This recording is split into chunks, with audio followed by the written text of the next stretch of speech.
Bonjour tout le monde et bienvenue à ce 9e épisode du Seb Show dédié à la première saison de Big Brother Célébrité Québec. J'espère que vous allez bien.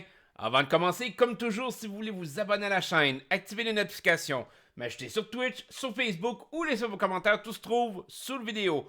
N'oubliez pas non plus de laisser vos commentaires sur les vidéos les plus récents, comme ça je suis capable d'en faire un meilleur suivi et de vous répondre le plus rapidement possible. Et j'ai respecté ma promesse pour 2021. Pas pour 2020, mais 2021, ça va bien jusqu'à maintenant. Donc, peut-être un peu moins sur Facebook. Je sais qu'il y a des gens qui me laissent des commentaires sous mes posts de Facebook. Je réponds pas, je m'excuse. Souvent, ça se mélange avec toutes les, les invitations, puis les messages et les choses que je reçois. Puis je vais jamais revoir mon mur Facebook, ou très peu. Mais je vais essayer quand même d'aller vous répondre éventuellement. Peut-être quand la saison va être finie, je sais pas. Mais je vais essayer de faire le tour de ces messages-là parce que je me suis rendu compte qu'il y en avait quand même quelques-uns qui étaient là. Mais je pense que le meilleur endroit pour mettre vos commentaires, ça reste sur YouTube.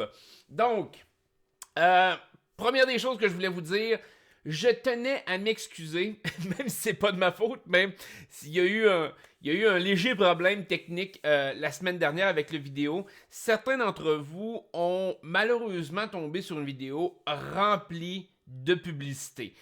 Et je m'excuse, c'était vraiment pas volontaire. Moi, j'ai coupé dans mes préférences sur YouTube, j'ai coupé pratiquement toute la publicité qu'il pouvait avoir parce que moi-même, je déteste avoir de la publicité quand j'écoute des vidéos. Et donc, la seule publicité qui reste, c'est celle obligatoire par YouTube et au début de vidéo. Puis même au début de vidéo, j'ai l'intention peut-être de la couper éventuellement. Et donc, sauf que pour une raison que j'ignore, la semaine dernière, j'ai mis mon vidéo en ligne, je pense qu'il était 4h30, 5h du matin. J'étais allé me coucher et quand je me suis levé, j'avais reçu une tonne de messages comme de quoi que ma vidéo était remplie de publicité. Mes paramètres par défaut n'ont pas embarqué et je les ai pas revalidés parce que de semaine en semaine, il n'y a jamais eu de problème. La semaine passée, ça a créé un problème. Donc, je m'excuse pour les personnes qui ont dû endurer cette tonne de publicité-là. C'était pas volontaire. Je veux vraiment pas vous faire subir ça, ben honnêtement.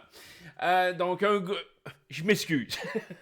Parlant de publicité, j'ai trouvé une façon de skipper les publicités sur le site de Nuovo. En tout cas, ça a fonctionné pour moi.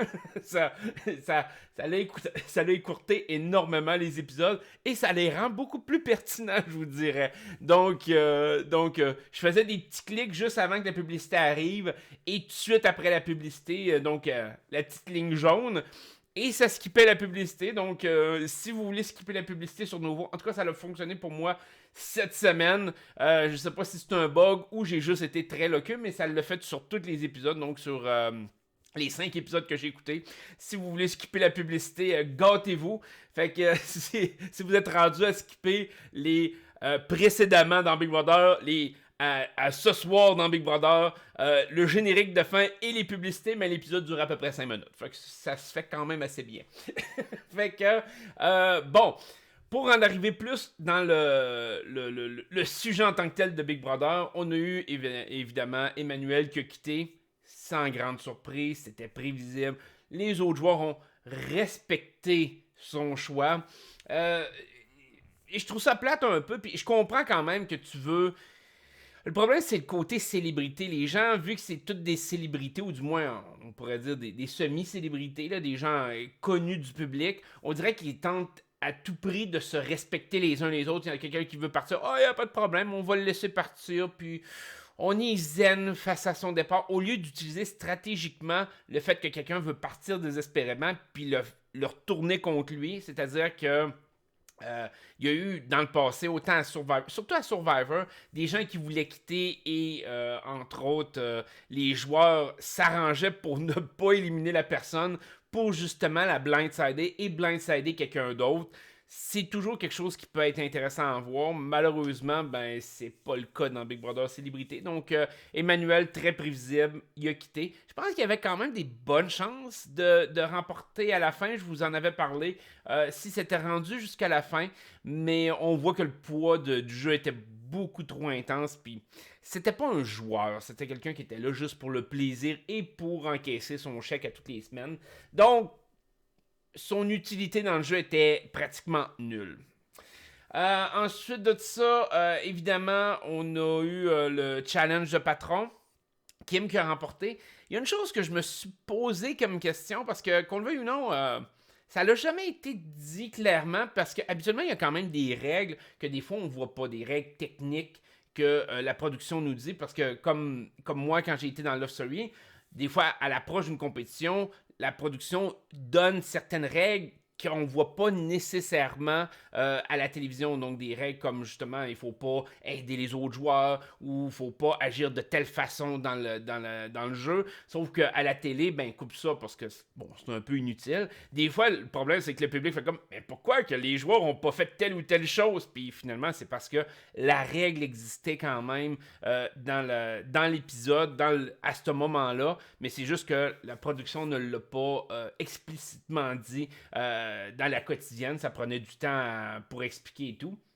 Et donc, moi, une des choses qui m'a, je pourrais dire, qui m'a titillé, c'est de dire, autant Kim avec son séchoir que Richardson avec ses allumettes, est-ce qu'ils avaient la possibilité d'utiliser ces éléments-là, ces objets-là, pour gratter la glace. Ça a été quelque chose que, je sais pas si vous avez eu ce feeling-là, mais je me disais, Richardson allumait les allumettes pour essayer de faire fondre la glace.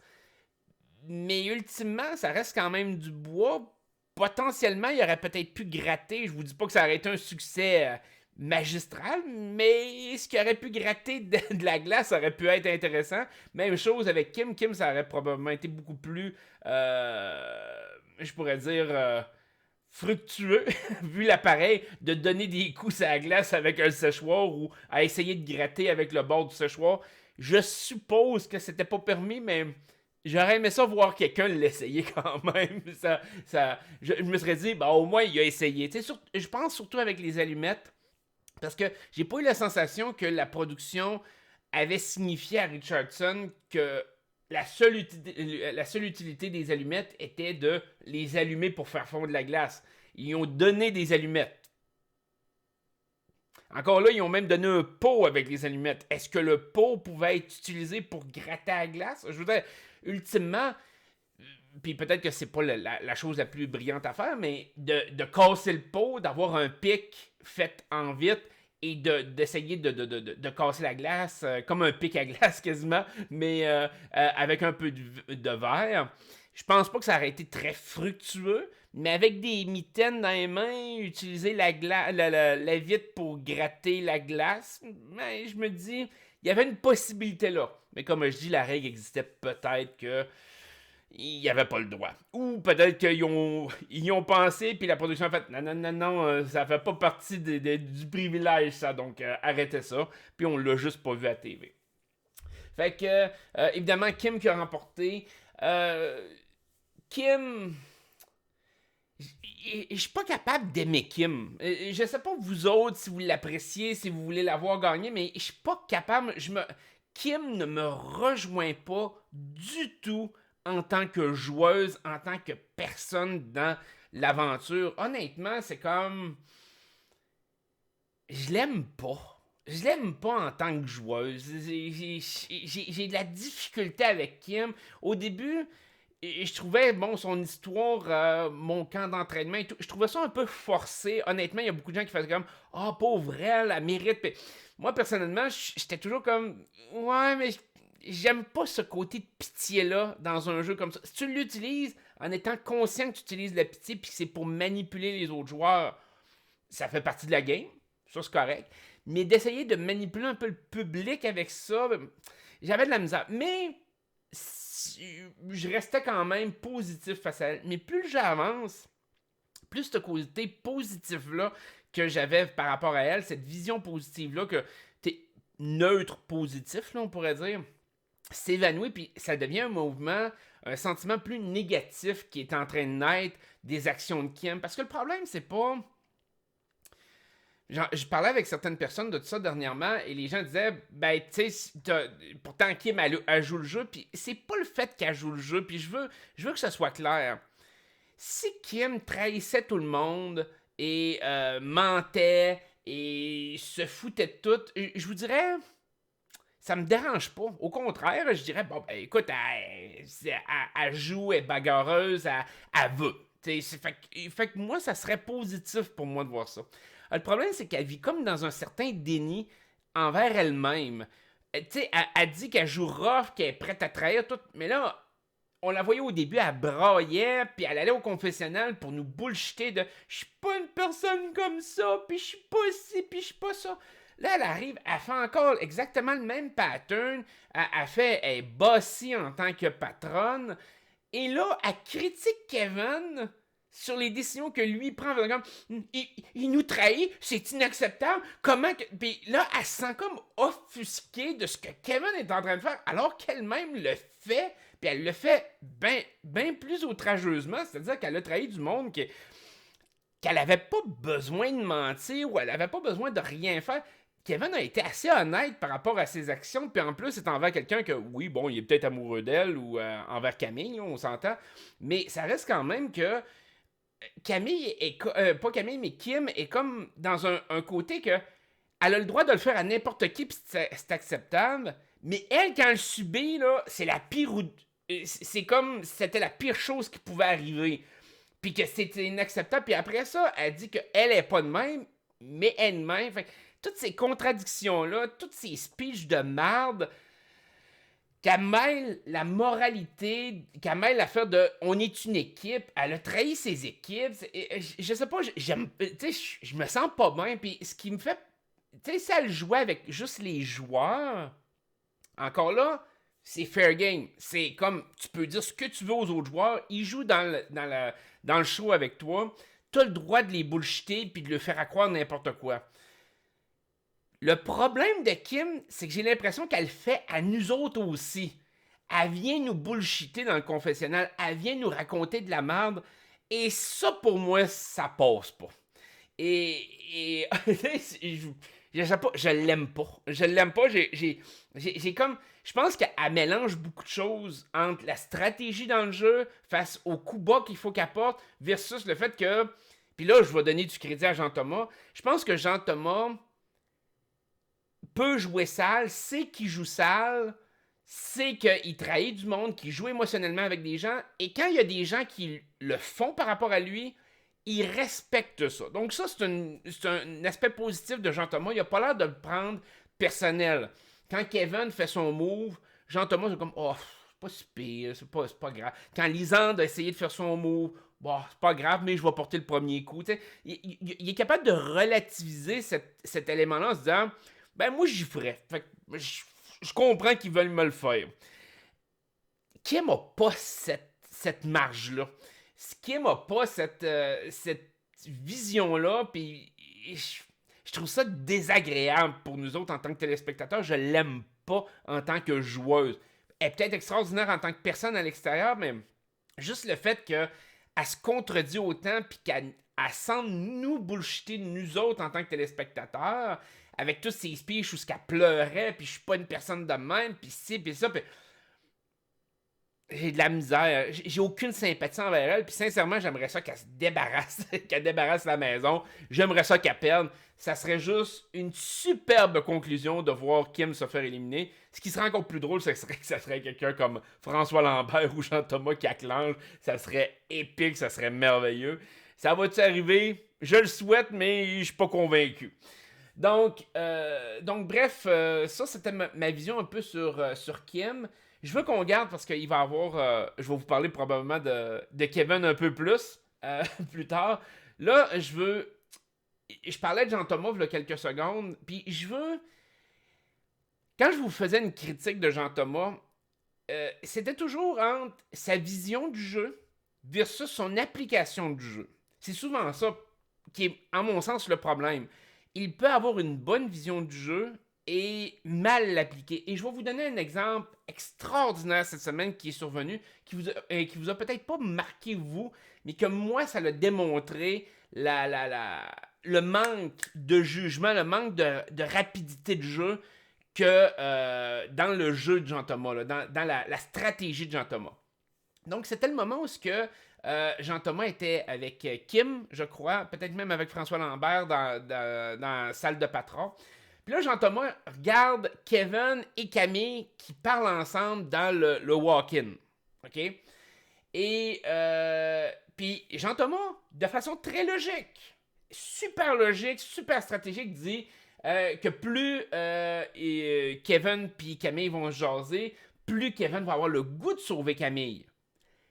Right on the point, Jean-Thomas avait parfaitement la bonne vision de la situation. C'est-à-dire que plus Camille va jaser à Kevin, plus Kevin va se sentir mal de ne pas utiliser le veto sur Camille. Parfait, Jean-Thomas, t'as la belle vision. Qu'est-ce que tu fais avec cette vision-là? Et dans le fond, il reste juste assis là, à regarder Kevin parler à Camille, puis il reste effoiré son cul à continuer à parler à Kim. Non, tu vois une situation qui peut devenir problématique pour ton alliance. Tu vois quelque chose qui va pas bien, d'un sens. Trouve une stratégie pour casser cette situation-là. Donc, la meilleure façon, et on a vu des stratégies de même comme dans Big Brother aux États-Unis, où ce que Dr. Will, essayait de faire en sorte que la personne soit pas toujours tout seul avec une autre personne pour pas parler de stratégie. Et c'est d'ailleurs ce qui a coûté la victoire à Dr. Will j'allais dire Love Story, dans Big Brother 7. C'est-à-dire qu'il y a un moment qu'il n'a pas été capable de le faire parce qu'il s'était blessé. Et c'est ça qui a coûté à la game dans les 4 derniers. Et Dr. Will appliquait toujours le phénomène que si des gens parlaient ensemble, il essayait d'aller casser la conversation. Il se présentait, il allait jaser au monde, puis il s'imposait d'une certaine façon dans cette conversation-là, de façon intelligente, de façon réfléchie, pour essayer de distancer ces deux personnes-là, que les deux personnes ne puissent pas parler de stratégie, ne puissent pas s'échanger d'informations. Vous avez eu Boston Rob qui a fait la même chose à Survivor, d'essayer d'être toujours présent pour empêcher les gens de discuter de stratégie, pour essayer de les éloigner le plus possible et de créer une sorte de froid entre les différents joueurs. Et Jean-Thomas aurait pu créer ce genre de feeling-là. C'était facile pour lui de juste sortir de la chambre de patron. Kim, il n'en aurait pas voulu. Sort de la chambre de patron, s'en va s'asseoir avec Kevin puis Camille. Le parler. Pas besoin d'arriver et de parler de stratégie, pas besoin d'essayer de couper complètement la conversation. Juste être présent puis essayer de discuter de quelque chose. Trouve-toi un sujet, trouve-toi n'importe quoi, mais essaye de faire en sorte que tu crées un genre de coupure entre les deux, émotionnelle, stratégique qui peut survenir. Puis tu peux le faire à différentes occasions. Tu as eu l'occasion aussi avec, quand tu voyais Camille parler avec Maxime. Puis non, il les laisse parler. Et ça, je trouve que d'une certaine façon, il y a une certaine arrogance derrière ça. C'est-à-dire que même s'il parle, ça ne changera pas nos plans. On est tellement bon qu'on va réussir quand même à s'en sortir. Et c'est peut-être vrai. Mais veux-tu prendre le risque? Et c'est là qui est comme le step qui manque à Jean-Thomas dans toutes ses stratégies. On dirait qu'il manque comme une étape pour qu'on dise « Ah oui, c'est un bon joueur, il a réfléchi à ça, puis il a appliqué une solution face aux problèmes qu'il voyait. » Et dans cette situation-là, particulièrement, pour moi, c'est comme, il voit la situation, une situation qui peut devenir problématique et qui l'est devenue au final, et il n'a rien tenté directement quand il voyait que ça pouvait arriver. Il manquait de substance ici. La vision était bonne, l'application de l'action ne l'était pas. Fait que je reste un peu avec mon idée, Jean-Thomas, un joueur très moyen, bon par rapport aux joueurs qu'il y a eu cette année, mais très moyen si on considère le joueur en tant que tel. Fait que jusqu'à maintenant, il n'a pas prouvé le contraire. C'est juste ça que je veux dire. Ensuite de ça, on a eu évidemment, là je tombe avec la twist, la fameuse twist de ramener des évincés. Là, de ce que j'en comprends, puis ça fonctionne pas vraiment comme... En tout cas, partiellement comme aux États-Unis, mais pas vraiment comme aux États-Unis. C'est-à-dire qu'une personne évincée peut avoir une compétition qui pourrait la ramener dans le jeu tout de suite après son élimination. Ça, c'est la compréhension que j'en ai. Il y a eu une fois ça dans l'histoire de Big Brother US, à ma connaissance. C'est-à-dire que c'était dans Big Brother 20. Je pense que c'était Caitlyn ou quelque chose comme ça qui avait échoué sa compétition pour revenir dans le jeu. Ça avait même... on pourrait dire, surpris la production. Ça avait pris par surprise la production parce qu'il avait donné quelque chose de relativement facile à faire. Et donc, habituellement, ce que les productions américaines font, c'est qu'ils laissent 2, 3 personnes, 4 personnes se faire éliminer. Et ensuite, ils font se combattre entre eux. Et une personne revient de ces 4-là. Donc, la personne qui réussit à battre les 3 autres peut revenir dans le jeu. Et donc, bon, il y a un côté un peu plus compétitif. Je ne sais pas comment que eux vont l'appliquer si ce que je pense est vrai, c'est-à-dire que c'est une compétition, ou du moins notre compréhension de dire que c'est une compétition directement après l'élimination. J'ai hâte de voir dimanche comment que ça va jouer. Est-ce que dès que la première personne, si mettons la première personne se sauve, est-ce que ça veut dire que la compétition cesse pour toutes les autres positions qui suivent? Je sais pas. C'est dur à dire parce qu'ils ramèneront pas 4 personnes en ligne. Je veux dire, ça, à un moment donné, ça aurait l'air un peu fou. Là. Imaginez-vous que chaque éliminé, chaque évincé dans les 4 prochaines semaines gagne sa compétition et revient dans le jeu. C'est comme. Ben, en ramener un ou une, c'est une chose, mais en ramener 4, je trouve ça un peu innocent. Fait que.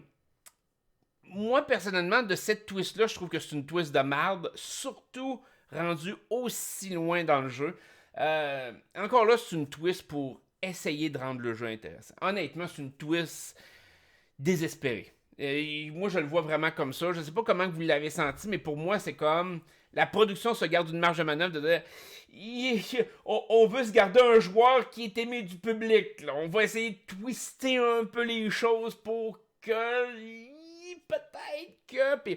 Puis moi, c'est l'impression que ça me donne. Que c'est une twist vraiment axée sur le fait que la production se donne une marge de manœuvre d'être capable de ramener un joueur que le public veut voir jouer. Le problème, c'est que je trouve ça tard dans l'aventure. Je trouve ça extrêmement tard dans l'aventure pour faire quelque chose comme ça. Habituellement, les productions américaines, c'est beaucoup plus tôt. Fait que comme ça, c'est souvent des joueurs qu'on a moins connus, qui ont été éliminés des fois sur potentiellement sur une première impression, des choses comme ça. Mais malgré tout, ces joueurs-là réussissent pas grand-chose pareil normalement dans Big Brother. Il y a eu des cas d'exception plus dans Survivor que dans Big Brother, mais dans Big Brother en tant que tel, c'est des joueurs généralement qui ont aucune chance de remporter pareil à la fin.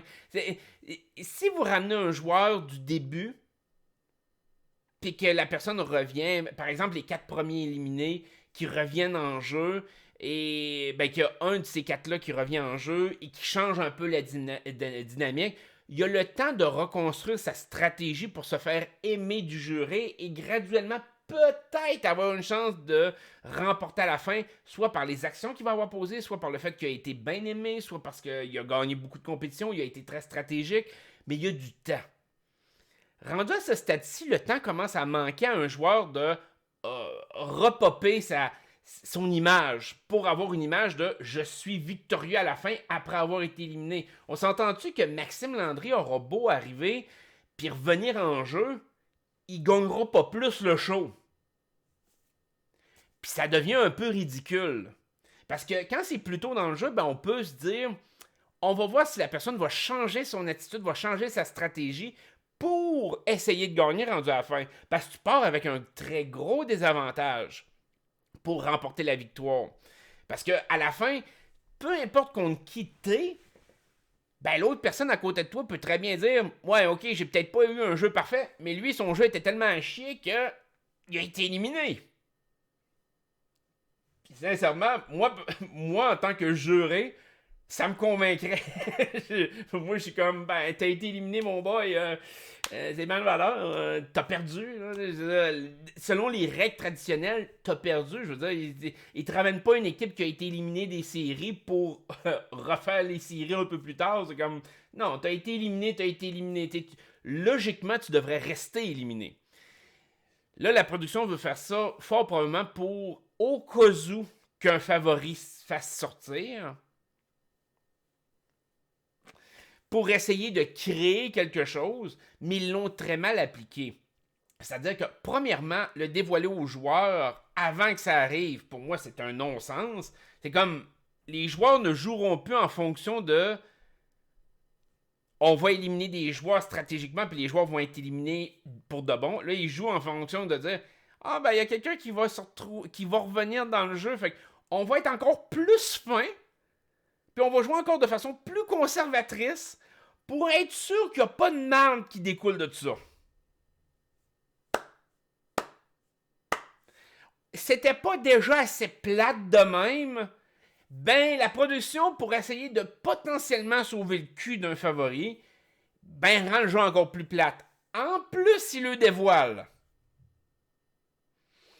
Quand je vous disais que la production a beaucoup de misère à anticiper, quand on a eu notre premier épisode, le tout premier épisode que je vous ai fait sur Big Brother Célébrité, puis je vous ai dit, la production est pas allumée sur le concept en soi. C'est des gens qui n'ont pas de vision à long terme et qui surtout n'ont pas appris des erreurs que les autres ont faites. Parce que c'est des erreurs que d'autres téléréalités ont faites. Aux États-Unis, Survivor, Big Brother ont fait ce genre d'erreur-là.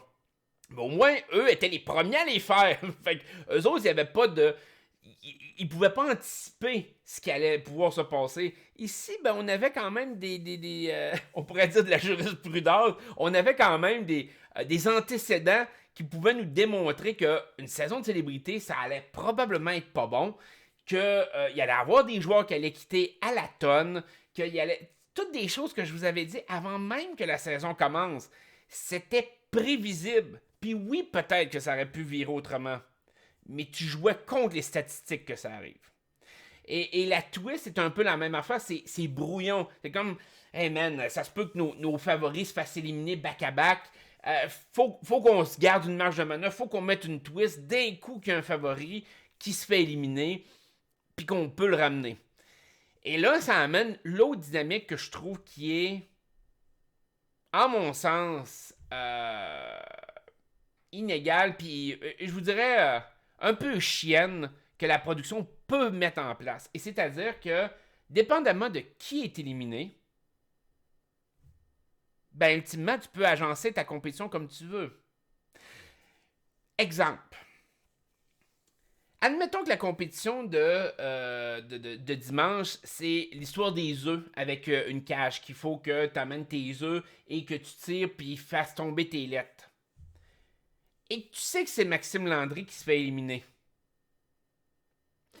Puis ultimement, tu te dis, ben écoute, c'est pas vraiment un joueur intéressant, Maxime Landry. Je le veux pas vraiment.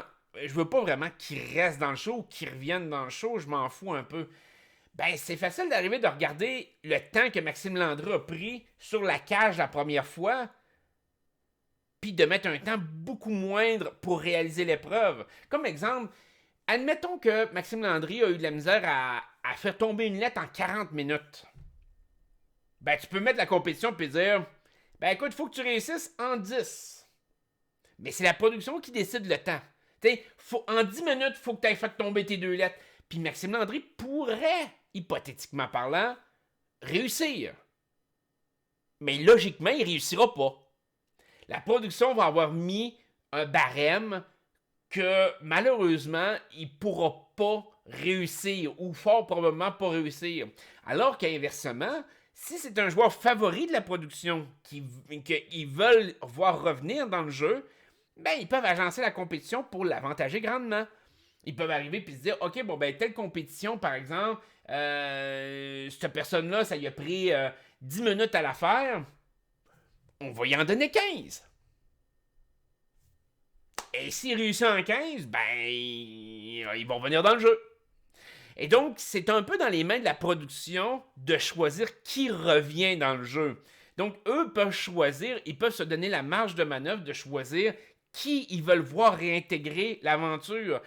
Et donc, c'est là que pour moi, a une distorsion. Si c'est ce concept-là, on s'entend que c'est vraiment une personne seule qui se bat pour essayer de réintégrer dans le jeu. Et c'est ça qui, pour moi, est inacceptable ou est beaucoup moins fair play que, par exemple, une compétition comme Big Brother US a déjà faite pour des joueurs éliminés, qui te mettent 4 joueurs éliminés avec une toute nouvelle compétition qui n'a pas eu lieu dans le passé de cette saison-là, tu lances les 4 joueurs, puis écoute, c'est le meilleur de ces 4-là qui revient.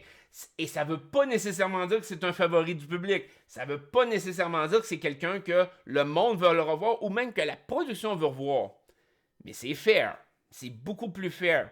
À la limite, la production peut simplement se dire, écoute, il y a un joueur qui est un peu plus fort, on va mettre une épreuve d'endurance ou de force physique.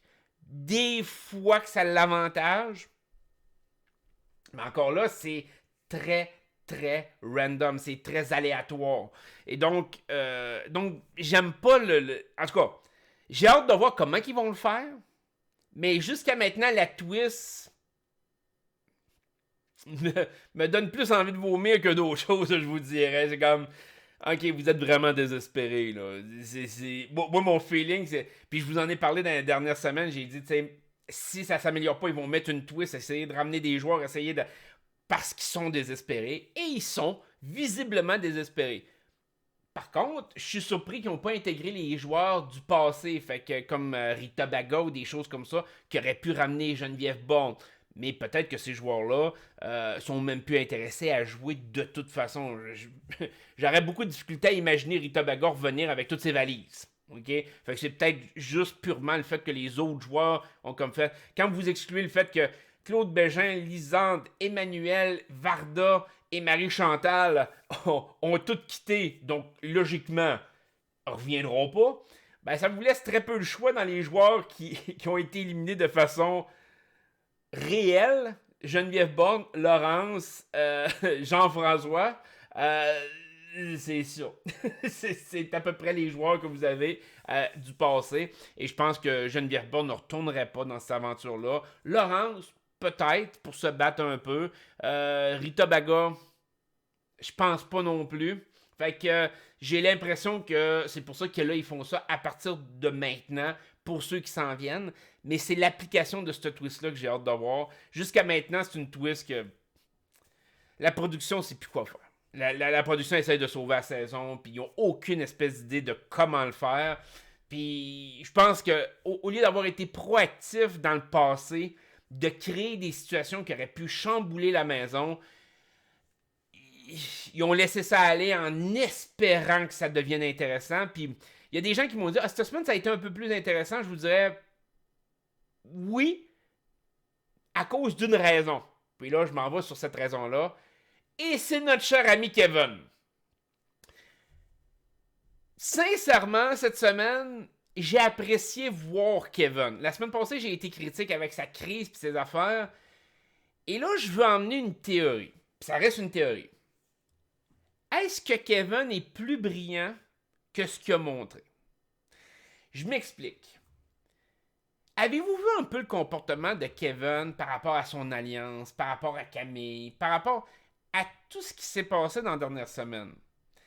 Et c'est comme vraiment inégal par rapport à tout ce qu'on a vu dans le passé. Est-ce que tout d'un coup, Kevin a popé, puis il fait comme « Oh non, il faut que je pense à moi, la fin du jeu s'en vient, il faut que je devienne fort. » Ça me surprendrait. Je veux dire, on n'a pas vu ça dans le passé, dans OD ou quelque chose de même, puis ça ne fit pas avec sa personnalité. Alors, qu'est-ce qui a changé? Et ça, il y a un joueur, je pense que c'est François Lambert, qui l'a spoté, mais je pense qu'il l'a mal spoté. François Lambert a parlé du fait que depuis que Kevin avait vu la vidéo de sa mère, qu'il avait changé de comportement, qu'il avait changé de trajectoire avec la boîte, avec Camille. Et est-ce que c'est possible que Kevin avait prémédité la vidéo de sa mère? Je m'explique. À Big Brother et à Survivor, je vous en ai parlé, je me rappelle pas si c'est dans le dernier épisode ou le 2-3 épisodes du Seb Show. Aux États-Unis, c'est développé à Big Brother et à Survivor des techniques pour essayer d'intégrer quelque chose de l'extérieur du jeu dans le jeu. Donc, il y a eu Johnny Fairplay avec son ami qui a annoncé la mort de sa grand-mère. Il y a eu des petits événements de même, mais l'événement qui a été le plus marquant a été Evil Dick. Evil Dick, saison 8 de Big Brother, avait fait en sorte qu'il recevait, s'il gagnait le titre de patron, il recevait une lettre d'un ami. Et la lettre de l'ami comportait certains signes qui faisaient en sorte que ça dictait à Evil Dick un peu comment jouer ou qui ne pas faire confiance. Comme par exemple, ça pouvait être quelque chose d'aussi banal de dire le premier mot de tout ton texte, la première lettre du premier mot désigne la première lettre du nom de la personne en qui il faut que tu fasses le moins confiance. Ou contrairement à la personne qu'il faut que tu fasses le plus confiance. Bref, son ami lui indiquait des choses sans que la production s'en rende compte. La production ne bloquait pas les lettres, ne bloquait pas les vidéos à cette époque-là. Là, ils ont fait vraiment très attention, on s'entend là. Ils ont perfectionné un peu l'art de contrôler cet aspect-là, parce qu'évidemment, ça donne énormément de pouvoir aux joueurs qui connaissent cette façon de faire-là, cette twist-là. Et donc, Evil Dick a été capable de jongler, de zigzaguer dans le jeu beaucoup plus facilement en ayant en tête, bon, ben, c'est qui les joueurs qui sont dangereux pour moi, c'est qui essayent de m'éliminer, c'est qui, grâce avec les lettres qui gagnaient ou avec les messages qu'ils recevaient de l'extérieur. Est-ce que c'est possible que Kevin ait planifié ça? Je vous explique. Imaginez-vous que Kevin a dit à sa mère, écoute, si tu m'envoies un message, peu importe, dans l'aventure, agence ton message pour me faire savoir, puis là, il y a peut-être eu certaines phrases qui se sont discutées entre eux, certaines phrases clés à dire, advenant qu'il soit dans le jeu puis qu'il se rende loin ou peu importe, pour vraiment lui signifier quelque chose d'important. Donc, par exemple, c'est de dire, si, mettons, son alliance avait été très forte puis voulait l'emmener dans les 2 derniers, la phrase de sa mère aurait pu être quelque chose de neutre, mais que lui, ça y aurait pas peu une lumière. Comme, entre autres, de dire, t'as toujours été une personne loyale, fais confiance aux gens qui sont proches de toi. Fais confiance aux autres. Continue à faire confiance aux autres. Quelque chose comme ça. Fait que là, peut-être ça aurait popé la lumière à Kevin et dire, OK, mes alliés sont trustables. C'est des gens avec qui il faut que je travaille. C'est des gens avec qui il faut que je m'investisse plus. Sa mère aurait pu dire, suis ton cœur. Suis ton cœur. Ah, ben mon cœur, c'est Camille. Faut que j'aille avec Camille. Si c'est d'arriver et de dire, justement, ce que sa mère a dit, tu sais, pense à toi. Pense à toi est quelque chose d'assez générique. Mais pense à toi peut aussi être une phrase de dire tes alliés sont pas avec toi. Tes alliés ils se contrefoutent de toi. Pense à toi parce qu'eux autres vont pas penser à toi. Ça peut être des phrases comme ça qu'il a dit à sa mère, qu'il a prévu avec sa mère. Elle dire écoute, si tu me fais une vidéo, donne-moi une phrase générique que la production ne coupera pas au montage. Parce que c'est super important de trouver des phrases ultra génériques qui seront pas coupées, que la production ne verra pas faire comme, de dire entre autres, fais pas confiance à Jean Thomas. Non, c'est sûr que la production va couper une phrase de même. Mais de dire, écoute-toi plus.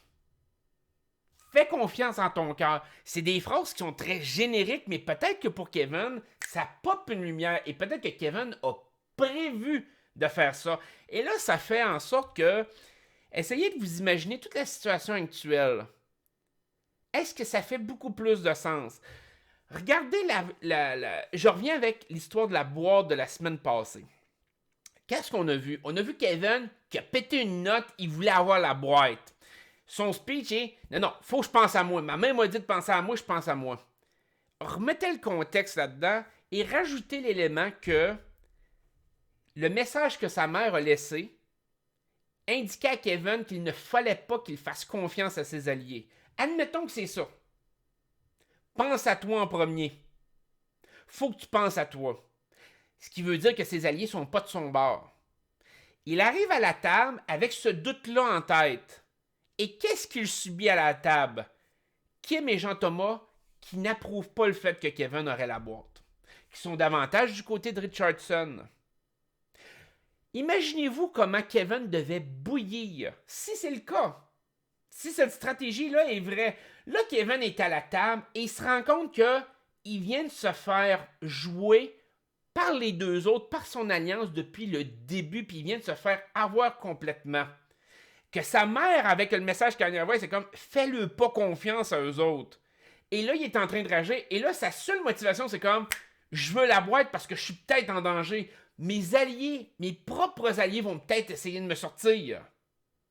C'est comme ça qu'il l'a peut-être interprété à ce moment précis-là. Donc, il s'est battu avec l'énergie du désespoir en se disant « Faut pas que je fasse confiance à mes alliés. Ma mère, on s'entend-tu que ta mère te dit « Fais pas confiance à ce monde-là. » T'écoutes ta mère. Je veux dire, le gars, il a l'air vraiment, tu sais, familial et tout. C'est sûr qu'il va faire confiance à sa mère au-dessus de n'importe qui. Alors, il arrive à Tam et il se bat et il se contrefout de tout le monde. Il se dit, écoute, ma vie est en danger potentiellement, mes alliés me supporteront pas. Et en plus, ses alliés lui prouvent qu'ils ne supporteront pas. En allant contre lui, ils ne défendent pas, ils n'essayent pas... Il essaye pas d'argumenter comme de quoi que Kevin mériterait d'avoir la boîte ou n'importe quoi. Il y a juste Emmanuel Auger qui le fait. Mais Jean-Thomas et Kim, pas pantoute. Et donc, ça donne raison à sa stratégie et à sa mère qui lui disait ça.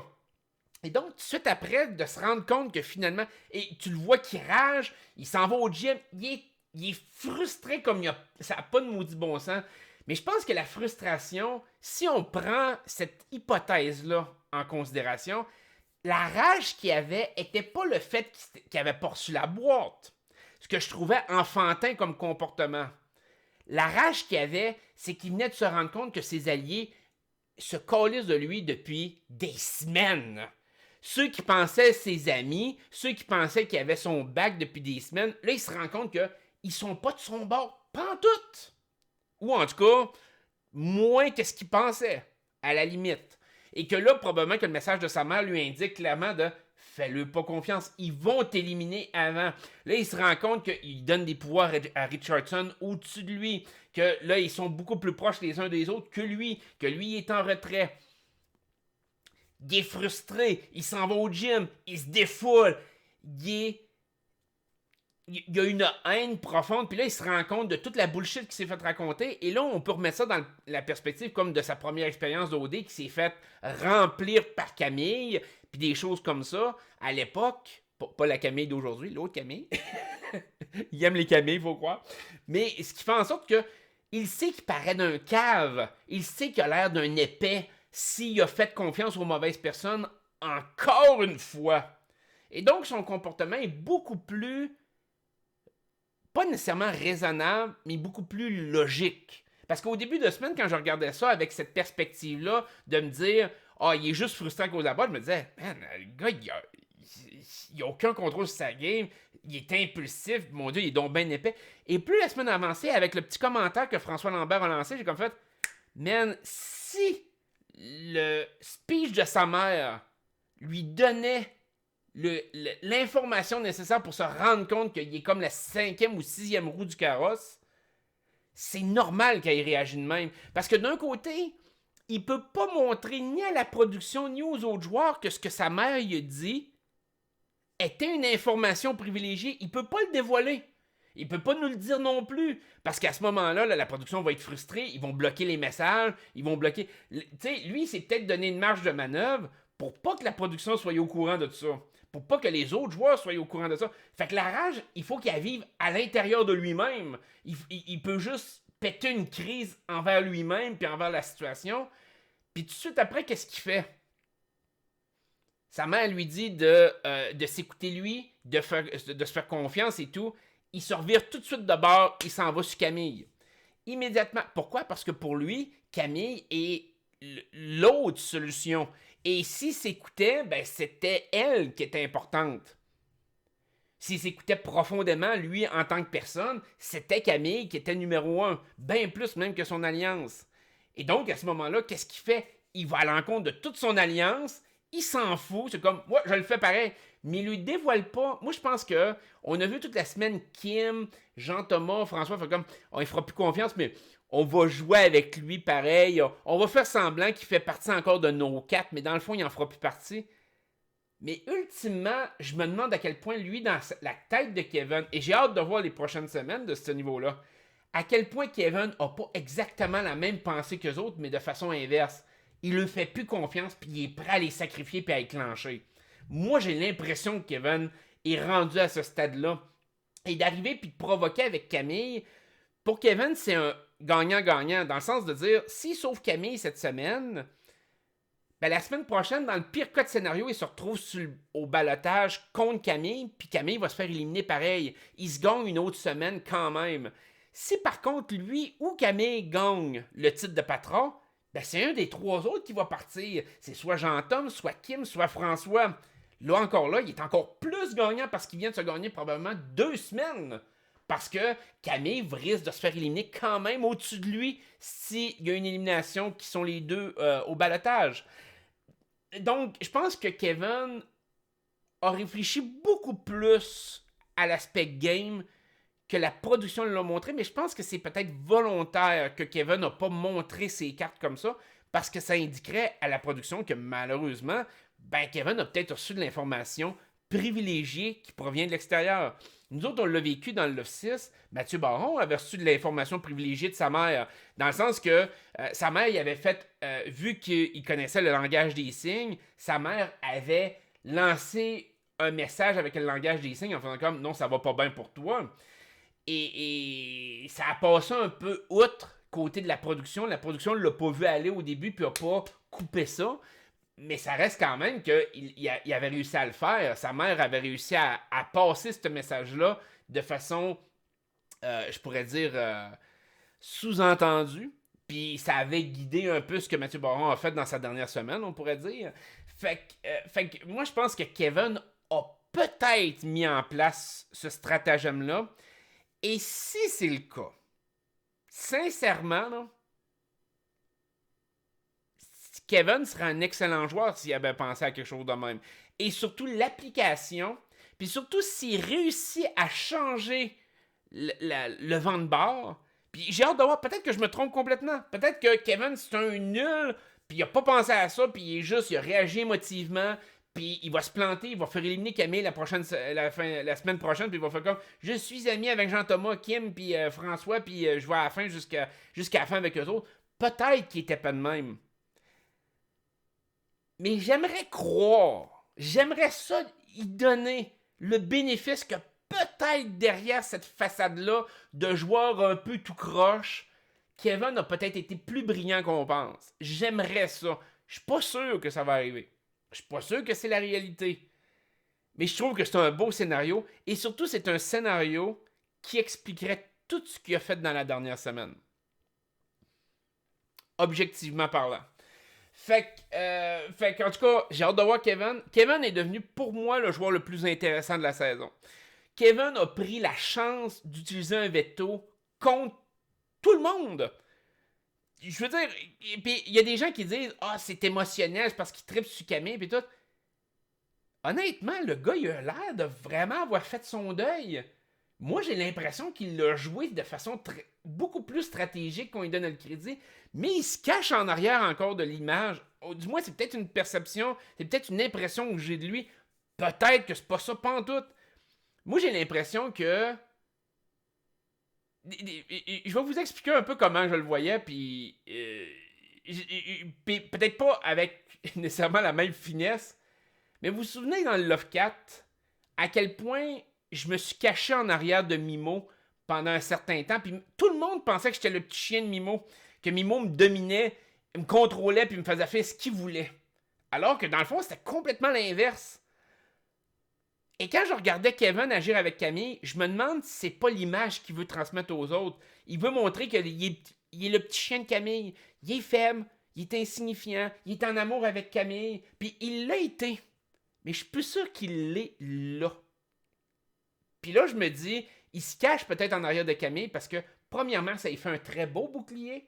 Deuxièmement, tous les autres joueurs pensent que c'est un joueur faible. Et ça serait une superbe stratégie si Kevin applique ça. Est-ce que c'est la réalité? Est-ce que c'est ça? J'aimerais que ce soit ça. Peut-être que ça ne l'est pas pantoute puis que je me fais des idées et que je surestime le pouvoir de Kevin. Mais ça serait tellement bon si c'était le cas. Bon, maintenant, on va passer à vos questions.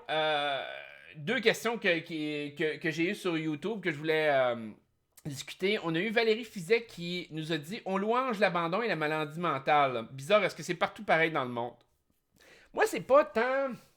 Je trouve pas que c'est nécessairement de valoriser ou louanger l'abandon, la maladie mentale. On a bâti une société qui, quand les gens ont de la difficulté, on lui donne une tape dans le dos, il fait comme, t'as bien fait pareil. Puis je pense que c'est positif. Il y a un aspect positif en arrière de tout ça. On a donné énormément de ressources aux gens en difficulté. Les gens qui étaient en difficulté à l'école, des gens qui étaient en difficulté à cause de problèmes, justement, maladie mentale, ou qui avaient des problèmes d'estime. Puis notre société fournit de plus en plus d'outils, même si c'est pas parfait, en fournit de plus en plus à des gens comme ça. Et je trouve qu'il y a un aspect très positif derrière ça. Il y a beaucoup de chemin à faire encore, mais il y a du positif. Le problème derrière, c'est que j'ai l'impression qu'en tant que société, puis ça, je pense que c'est généralisé dans le monde ou presque, j'ai l'impression qu'on valorise beaucoup cet aspect-là d'essayer d'aider ceux qui ont de la difficulté, puis on dévalorise les gagnants. C'est-à-dire que quand une personne performe bien, que ça va bien dans sa vie ou n'importe quoi, j'ai l'impression que la société en général essaye de la rabaisser, essaye de l'écraser, essaye de trouver des bébites, essaye de trouver des squelettes dans le placard, essaye toujours de ramener quelqu'un qui a fait les efforts et réussi dans la moyenne. Et ça, je trouve que c'est un problème qui est beaucoup, beaucoup plus grand. On dirait qu'on n'incite pas les gens à réussir. On incite les gens à essayer. Et à un moment donné, oui, il faut inciter les gens à dire il faut que tu essayes. Mais il faut aussi que tu fasses l'étape suivante de dire il faut que tu essayes et il faut que tu essayes de réussir. Il faut que tu mixes. Il faut que ton objectif ce soit quand même la réussite. Que tes choix au final, c'est tel que tel. Mais au moins que ton objectif soit de réussir. Et j'ai l'impression qu'on ne met pas assez d'énergie à bâtir une société de gagnants. On va dire ça de même. On dirait qu'on bâtit une société de compréhension. On comprend les gens qui abandonnent. On comprend les gens qui ont des problèmes. Mais ultimement, je pense qu'on en a tous, à divers degrés. Et c'est normal de donner des outils à ces gens-là pour essayer qu'ils soient dans la course pour gagner. Mais en même temps, il faut que tu essaies de motiver les gens à vouloir gagner aussi, non pas juste à être dans la moyenne. Et on dirait que malheureusement, il n'y a pas d'incitatif à gagner. Puis Big Brother Célébrité est un exemple extraordinaire là-dessus. Pour moi, l'incitatif de gagner est insignifiant dans Big Brother Célébrité. Honnêtement, c'est risible. Pour moi, c'est du n'importe quoi. Et de ce côté-là, ben, les gens n'ont pas besoin de se forcer, ou du moins, on ne ressentent pas le besoin de se forcer. En plus, tu établis des règles ultra souples, justement pour que les joueurs quittent si ça fait plus leurs affaires, qu'ils se foutent un peu du prix final, que... Et ça donne un résultat de merde. C'est comme... On dirait que, peut-être mis à part le sport, encore, puis même à ça, je trouve qu'il y a des grosses lacunes dans le monde sportif, mais dans le sport, oui, la réussite est encore plus glorieuse, mais on dirait que dans beaucoup d'autres facettes de la vie, si tu réussis trop, t'es une merde. Si tu réussis trop, t'es un corrompu. T'es un ci, t'es un ça. T'as utilisé on pourrait dire des shortcuts, je cherche le terme en français, malheureusement, je vais y aller avec shortcut, hein, des raccourcis. On est dans le milieu de la nuit, hein, fait que j'ai de la misère encore avec mes mots. Mais donc, avec des raccourcis, des choses comme ça, et ça fait en sorte qu'on dirait que les gens banalisent et rabaissent la réussite des autres. Parce que ça nous fait mieux sentir. Ça nous fait mieux, en tant qu'individu, ça nous rend plus heureux de se dire que ceux qui ont réussi, c'est pas parce qu'ils sont bons, parce qu'ils ont mis l'effort, parce que dans le fond, ils ont été chanceux, ou ils ont pas été corrects pour se rendre jusque-là. T'sais, nous autres, on est corrects, mais pas les autres. Et ça, j'aime pas ça. Je pense que le problème de notre société actuelle est beaucoup plus axé là-dessus. Je pense que dans les anciennes générations, la réussite était importante et les gens voulaient réussir et voulaient moralement réussir. Aujourd'hui, on dirait que c'est un aspect qui est plus... banaliser, que les gens ne cherchent plus la réussite, cherchent juste à essayer.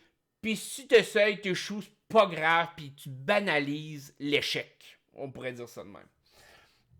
Je sais pas si je l'ai bien exprimé, mais en tout cas, c'était un peu le fond de ma pensée, c'est-à-dire que les outils donnés et le fait d'encourager les gens, que ce soit ceux qui ont de la difficulté, ceux qui ont une maladie mentale ou autre, à essayer de mieux performer ou mieux les intégrer ou peu importe, ça c'est parfait de mettre des énergies là-dessus. Mais il faut aussi mettre des énergies sur le fait de dire on veut aussi créer une société de gagnants. Il faut que les deux aillent ensemble et non pas l'un contre l'autre. On va dire ça de même. Ensuite de ça, on a eu Laurie Pepsi qui nous a écrit y a-t-il un certain questionnement de la part de la production vers un joueur avant de le choisir officiellement sur le plan de la santé mentale, situation personnelle dans un show comme Big Brother? Oui. La réponse est oui. Généralement, il y a un suivi avant le show. Il y a un psychologue, il y a des démarches qui sont faites pour analyser la psyché humaine derrière et voir est-ce que la personne est assez forte, est-ce qu'elle va craquer, est-ce qu'elle va mal réagir. Oui, il y a des études, on pourrait dire, qui sont faites pour qualifier la personne. Par contre, malgré cette démarche-là, ça ne veut pas nécessairement dire que la production va dire on exclut les gens qui sont à risque. La production va toujours mettre dans la balance de dire est-ce que le risque que la personne craque sous la pression puis nous donne un bon show versus le fait qu'elle craque sous la pression puis nous donne de la merde vaut la peine. Et donc, à ce moment-là, ils vont quand même intégrer. Ils mettront pas 12 personnes qui ont des problèmes de santé mentale. Oubliez ça, c'est certain qu'ils feront pas ça. Mais ils vont essayer de mettre des gens qui, oui, vont avoir. Qui peuvent potentiellement avoir des problèmes avec d'autres, qui vont avoir des conflits émotionnels, intellectuels, spirituels avec d'autres joueurs pour créer quelque chose. Et donc, à ce moment-là, ben, ils vont passer outre un peu les recommandations d'un psy ou d'un spécialiste de la santé en faisant comme ouais, ok, c'est peut-être un peu dangereux, mais c'est pas assez dangereux pour qu'on l'exclue. On va dire ça de même. Fait qu'ils vont prendre des risques. Fait que je pense que des personnes un peu comme Varda, ça rentre un peu dans cette catégorie-là. C'est une personnalité publique. Oui, on connaît son comportement. Oui, elle est excentrique. Oui, il y a plusieurs aspects. Mais on pense pas que ça va sauter au point que ça va nous mettre dans la marde. On pense que ça peut dégénérer, mais dans une certaine mesure. Puis là, à ce moment-là, ben, il se fie au fait de si le joueur dit ben je veux y aller, ben, ils vont un peu se dégager de la responsabilité morale en arrière en faisant comme, tu sais, ils n'ont pas cassé un bras. La personne voulait y aller, elle a accepté, elle sait à quoi qu'elle est confrontée. Par contre, généralement, la production, en tout cas moi de ce que j'ai vécu et de ce que j'ai vu, les productions sont toujours très claires avec les joueurs avant de rentrer. Ils leur expliquent clairement de dire c'est extrêmement dur mentalement, extrêmement dur émotionnellement. Vous allez vivre des up and down qui sont extrêmes. Vous allez les productions sont quand même très, très, très claires là-dessus. Comme je dis, en tout cas, de ce que moi j'ai vécu. Mais les joueurs se surestiment souvent aussi. Les joueurs vont regarder la situation et vont comme oh, ouais. Pour les autres, c'est correct, mais moi je vois très bien le vivre. Moi, il n'y a pas de problème. La majorité des gens, et c'est là qu'il y a un clash. La production, c'est quand même déjà d'avance un peu les joueurs qui risquent de craquer sous la pression, les joueurs qui vont. Mais le joueur veut y aller pareil. S'il ne voit pas de risque trop grand à prendre un individu, ils vont le prendre malgré qu'il peut avoir des problèmes. Malgré qu'il peut avoir une instabilité. Parce qu'ils se disent, ça peut donner un bon show. Il y a eu des personnalités qui étaient assez extrêmes dans toutes les téléréalités, puis qui ont donné un bon show, puis qui ont sorti quand même aimé du public ou détesté du public, mais ça, ben, la production laisse ça aller, puis elle se dit, ils essayent de ne pas prendre des cas extrêmes, mais ils peuvent prendre des cas quand même qui sont plus flagrants. On va dire ça de même. Ensuite de ça, c'est quoi qu'elle avait écrit? Suis-je la seule à penser que lorsque tu souffres de problèmes en santé mentale, que tu as trop à l'extérieur, famille, enfants, et que tu te sens émotivement fragile, tu vas pas t'enfermer dans un show de la sorte? Ça, c'est une décision vraiment purement personnelle. Des fois, c'est l'appât du gain. Des fois, c'est le côté de simplement arriver puis vouloir relever un défi personnel. Varda disait que c'était un défi personnel d'aller s'enfermer là, puis c'est possible. C'est possible. L'appât du gain était sûrement fort aussi, on s'entend, là. En tout cas, potentiellement. Fait que il y a des gens qui sont prêts. Il faut que vous voyez ça un peu comme n'importe quelle autre peur que tu peux avoir dans la vie ou n'importe quelle autre situation dans la vie. Et si tu as peur des araignées, ben des fois pour combattre l'araignée, pour combattre ta crainte des araignées, ben c'est de te mettre une grosse araignée sur la main puis d'essayer de te concentrer. Tu as des gens qui ne réussiront jamais à faire ça, alors que tu as des gens qui vont essayer d'affronter leur peur. Ça, c'est purement personnel. Rendu là, la production n'a pas vraiment de rôle là-dedans. C'est vraiment le choix du joueur. Des fois, je vous dirais que dans la télé-réalité, les joueurs se surestiment beaucoup. Moi, de ce que j'ai vu, en tout cas de mon expérience, les joueurs se pensent toujours très, très hot.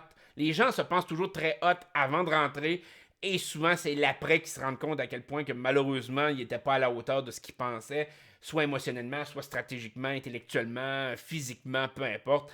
Mais ils se rendent compte qu'il y a vraiment une dégradation de leur image ou de qui ils pensaient être. Et souvent, ça remet les pendules à l'heure. Mais la majorité des gens rentrent dans des aventures comme ça en ayant une fausse image d'eux-mêmes. Je vais dire ça de même. La fameuse raison, je veux sortir, je ne suis plus capable, ne devrait pas t'enlever tout pouvoir dans le jeu. Oui, contractuellement, tu perdrais tout ton salaire, mais aussi ton droit de vote à la fin. Ben, en fait, aux États-Unis, ça fonctionne beaucoup comme ça.